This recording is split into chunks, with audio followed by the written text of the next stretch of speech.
Remplacement de la batterie interne de l'interrupteur mural programmable TI-035 du fabricant Aube Technologies. L'interrupteur perd son heure et perd sa programmation à chaque panne d'électricité. Un bref aperçu du interrupteur mural programmable TI-035. L'interrupteur mural programmable TI-035 a été conçu pour commander des appareils d'éclairage et des moteurs. Les types de charges peuvent être une charge résistive, une charge inductive ou un moteur pouvant aller à une charge maximale de 1 HP, par exemple, soit pour commander des pompes, soit pour commander un ventilateur.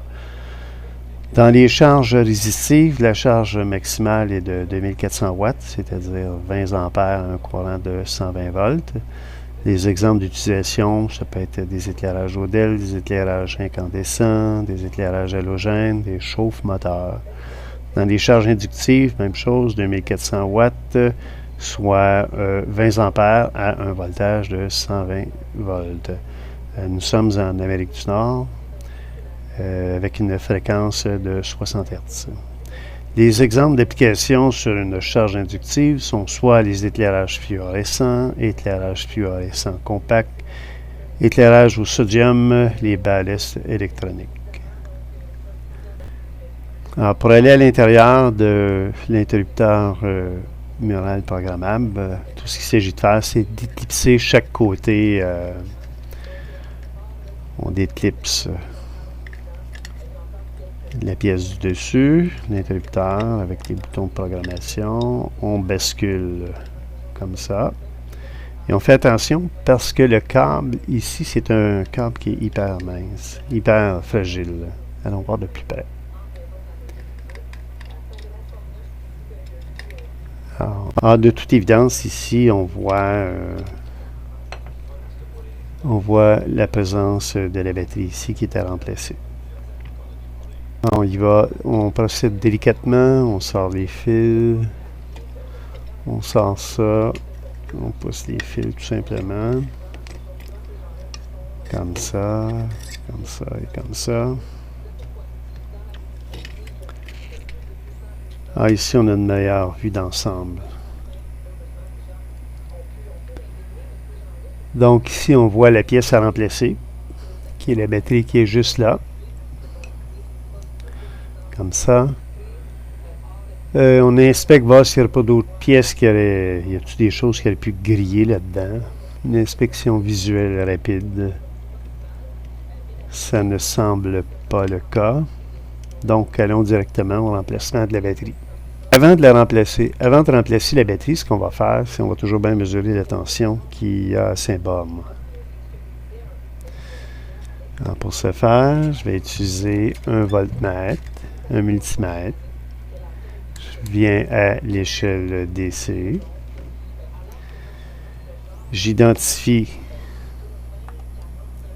Identifions le plus, la borne positive et la borne négative.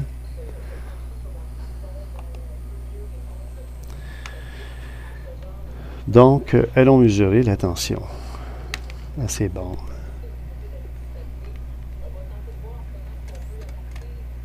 Comme ça, pour avoir une meilleure vue.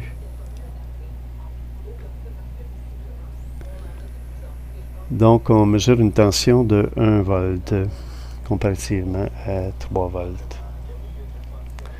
Donc, il y a vraiment une évidence. Donc, procédons maintenant au remplacement de la batterie. Donc, on est maintenant prêt à intervenir. Alors, il va y avoir l'utilisation d'un fer à souder, d'un fer à étamer, communément appelé un fer à souder. Il va y avoir aussi l'utilisation d'un pistolet à dessouder, quelques outils et le sujet, la plaquette sujet. Juste ici, une meilleure vue. En ce qui nous concerne, la batterie à retirer, elle est ici, dans cette position-là. Donc, on va procéder au dessoudage. On va la retirer tout simplement. Donc, en avant la musique, on part le ventilateur. Je vais nettoyer la pointe du fer à souder.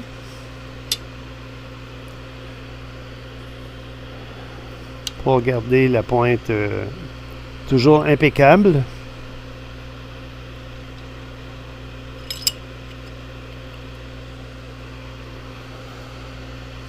Je vais rajouter un peu d'étain pour retirer l'oxydation. Comme ça. On nettoie.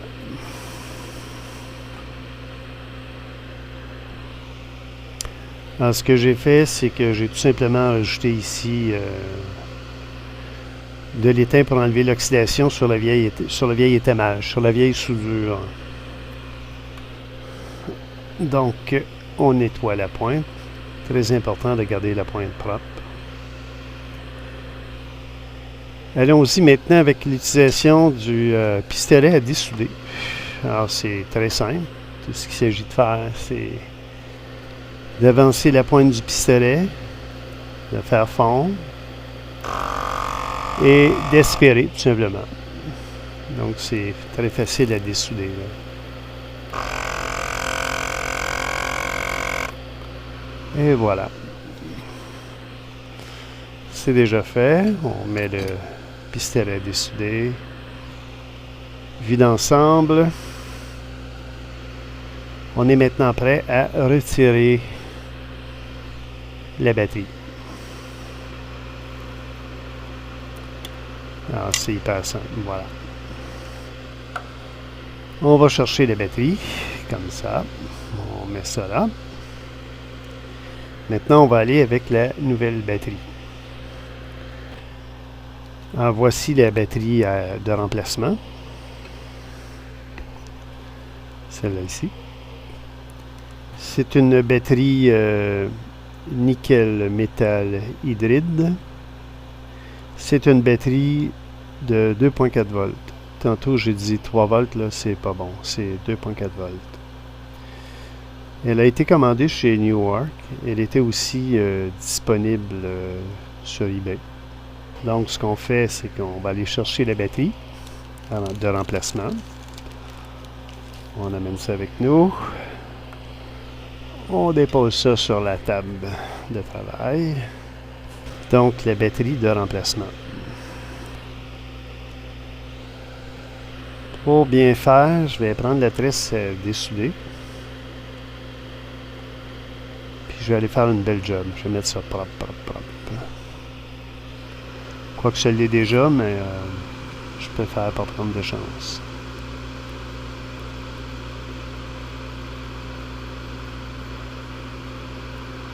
Même chose ici. On met ça propre. Comme ça.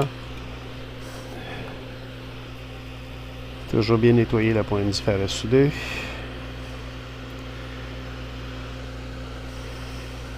On fait un petit nettoyage.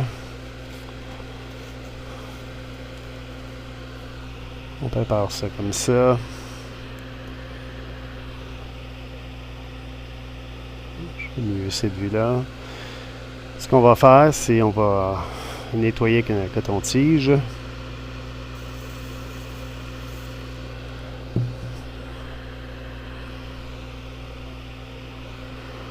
Donc on nettoie ça pour que ce soit propre.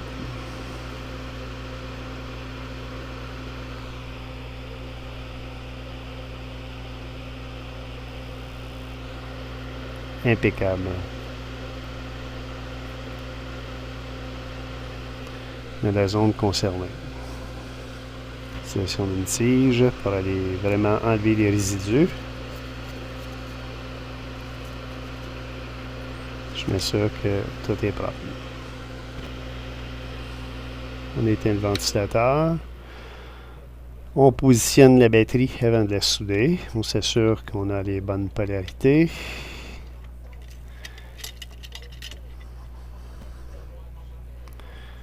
OK. Donc, ici, il s'agit de mettre le plus du côté du plus. Comme ça.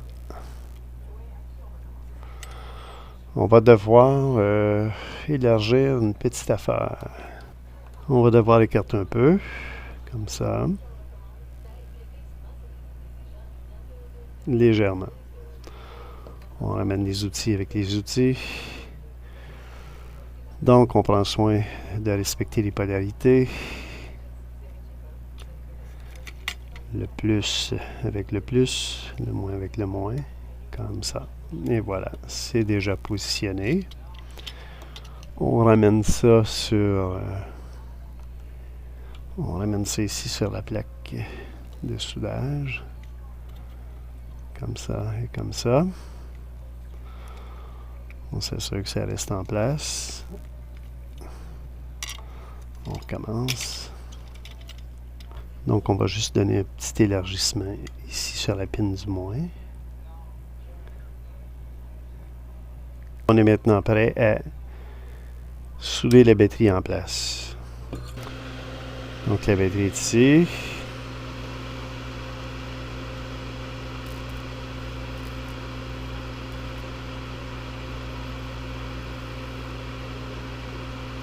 Comme ça. Je vais avoir besoin d'une troisième main, comme ça. On laisse refroidir. Comme ça.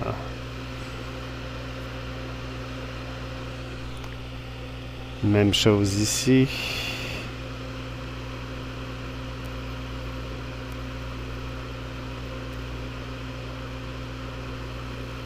Et voilà. On nettoie la pointe du fer à souder. Avant de fermer le tout, je vais toujours m'assurer que la pointe demeure propre. Comme ça. Alors, ce que ça donne ça comme résultat. Donc, on laisse la pointe toujours propre. Donc, je peux maintenant fermer la station de soudure. Même chose pour le pistolet à souder. Ça, je peux fermer ça. J'ai plus besoin de ça. Ça non plus. Donc, on va faire un dernier nettoyage pour s'assurer que tout est impeccable. Je peux fermer le ventilateur. Pour voir. On y met un peu de vaporisateur. C'est de l'alcool isopropylique. Comme ça. J'en prends le petit coton-tige pour enlever vraiment la résine. Ah, tiens, tant qu'à faire, est-ce que je peux nettoyer ça ici? Ça a l'air... OK. Donc ça... On est maintenant prêt à aller enlever les résidus.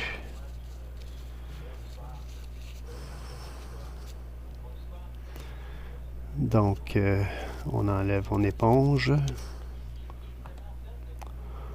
On éponge vraiment les résidus d'alcool